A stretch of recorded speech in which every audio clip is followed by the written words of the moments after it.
Vamos a hablar de la nacionalización del petróleo en Venezuela, que es, sin duda, uno de los momentazos de su historia del siglo XX. Fue un acto de soberanía que marcó un antes y un después en su economía y en su política. Pero, como casi siempre, la historia real tiene muchos más matices que una simple firma en un documento. Vamos a ver qué hay detrás de todo esto. Y todo empieza aquí, con esta fecha, el día que lo cambió todo. A ver, imaginemos el corazón económico de un país que durante décadas ha estado latiendo al ritmo que marcaban empresas de fuera. Bueno, pues ese día, ese corazón pasó, por fin, a manos del Estado. Y ojo, que esto no fue un arrebato ni un capricho, fue la culminación de un deseo, de un anhelo de todo el país. Claro, aquí surge la gran pregunta, la pregunta del millón. A ver, ¿esto fue una cosa de un día para otro, un golpe en la mesa y ya está? ¿O fue algo mucho más meditado, un plan diseñado casi al milímetro por algunas de las personas más preparadas del país? La respuesta, la verdad, nos dice muchísimo sobre qué significa realmente tener el poder y la soberanía. Así que, para entenderlo bien, tenemos que rebobinar. Pero no vamos a ir a las calles, a las manifestaciones. No, vamos a meternos en los despachos, en las salas de reuniones. Porque ahí es donde estaban los verdaderos arquitectos de todo esto, los que diseñaron el plan maestro para que el Estado tomara el control de forma ordenada y, sobre todo, legal.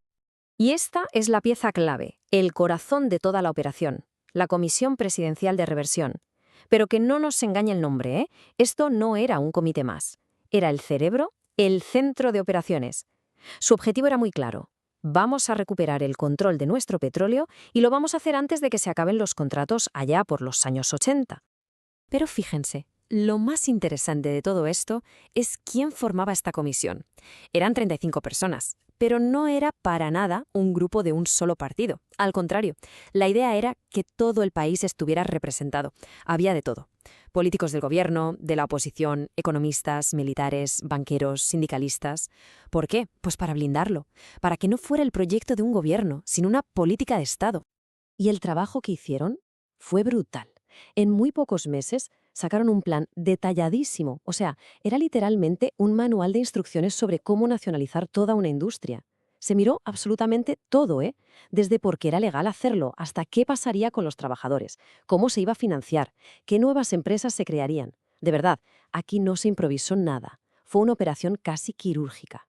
Vale, entonces tenemos un plan que parece perfecto, con un apoyo casi total. Todo va sobre ruedas. Pero siempre hay un pero. Justo al final, cuando ya parecía que estaba todo atado y bien atado, surge una polémica que iba a marcar el futuro del petróleo venezolano durante décadas. Vamos a imaginarnos la escena. Meses y meses de trabajo, se presenta un proyecto de ley y casi todo el mundo está de acuerdo. La idea estaba clarísima. El Estado iba a tener el control total y absoluto. Pero justo antes de que la ley llegue al Congreso, pasa por un pequeño comité. Y ese comité mete un cambio. Un pequeño párrafo. Un párrafo que lo iba a poner todo patas arriba. Y aquí lo tenemos, el famoso segundo párrafo del artículo 5. Las palabras clave son convenios de asociación con entes privados. Claro, para muchos de los que habían estado trabajando en el plan original, esto era una traición. ¿Por qué? Porque sí, el Estado mantenía el control, en teoría, pero se dejaba una puerta abierta. Una puerta para que en el futuro volvieran a entrar empresas privadas, incluso extranjeras. Y aquí se ve perfectamente la división que se creó.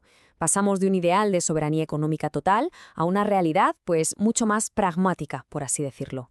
Esa puerta trasera fue, en el fondo, la semilla de lo que luego se llamaría la apertura petrolera en los años 90, cuando las multinacionales volvieron a tener un papel importantísimo. Todo ese consenso que tanto había costado conseguir, pues se rompió. Pero ojo, que el artículo 5 no fue la única letra pequeña de este proceso tan complejo. Hubo más cosas. La nacionalización tuvo otros precios que pagar, y no solo en el plano de las ideas, sino también en dinero y en tecnología, costes de los que a menudo nos olvidamos. 1.020 millones de dólares. Ahí es nada. Esa es la cantidad que Venezuela aceptó pagar a los gigantes del petróleo, a empresas como Exxon o Shell. Y no era para comprarles el petróleo, ¿qué va?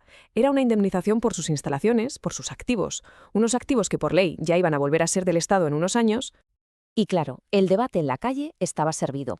A ver, ¿era un pago justo o, como decían muchos críticos, era un pago excesivo, casi un regalo por unos activos que tenían un valor contable mucho menor y que además, legalmente, ya tenían fecha de caducidad para las empresas? La polémica fue enorme. Y aquí llegamos a otra de esas dependencias que no se veían a simple vista. Porque, a ver, Venezuela ya era dueña de lo que había bajo tierra, del petróleo, pero no tenía todo el conocimiento, toda la tecnología para sacarlo y procesarlo. Así que, ¿qué se hizo? Pues se firmaron contratos de asistencia técnica, muchos de ellos secretos, que al final ataban al país a las mismas empresas a las que en teoría se les acababa de decir adiós. Y pasó algo muy parecido con la venta del petróleo. La nueva empresa estatal era un gigante, sí, pero no tenía contactos ni redes para vender su producto por el mundo. ¿Cuál fue la solución? Pues firmar más contratos. Contratos para que las mismas empresas de antes siguieran vendiendo el petróleo de Venezuela. O sea, se nacionalizó la producción, pero una parte importante del control del mercado seguía fuera. Entonces, ¿qué conclusión sacamos de todo esto? Pues que la nacionalización no fue la foto de un momento, de un día. Fue, más bien, el principio de una película larga, complicada y que, en cierto modo, todavía no ha terminado. Y si miramos esta cronología, lo vemos clarísimo. El 1 de enero de 1976 no fue algo que pasara de repente.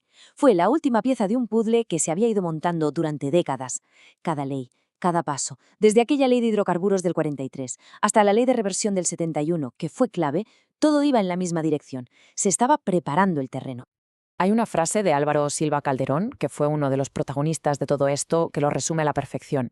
Él decía que la nacionalización no es un evento, sino un proceso. Y es que es justo eso. Firmar una ley no es el final del camino. El verdadero desafío, lo difícil de verdad, es transformar esa propiedad que tienes en el papel en un control real, un control que de verdad sirva para beneficiar a todo el país. Y con esto llegamos al final, con una pregunta que en realidad es la clave de toda esta historia. La experiencia de Venezuela en el 76 nos enseña una lección muy importante. Ser el dueño de algo y tener el control de ese algo no siempre es lo mismo, porque una cosa es tener los papeles que dicen que el petróleo es tuyo, y otra muy distinta es tener el poder real para decidir qué hacer con él. Y ese, quizá, es un desafío que nunca se acaba.